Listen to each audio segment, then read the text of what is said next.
les Israéliens ont décidé de se rallier sur la question syrienne à la position des États-Unis parce qu'ils avaient quelque chose de très important à demander en échange, qui est le maintien des subventions qu'ils reçoivent pour leur armée. Et il semble qu'il y ait eu un accord dans ce domaine.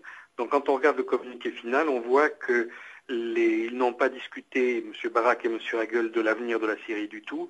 Ils ont simplement discuté du fait que les armes chimiques détenues par l'armée arabe syrienne pouvaient être dangereuses si elles tombaient dans n'importe quelle main, et qu'il fallait donc aider le gouvernement syrien à en conserver le contrôle. Et qu'il fallait donc aider le gouvernement syrien à en conserver le contrôle.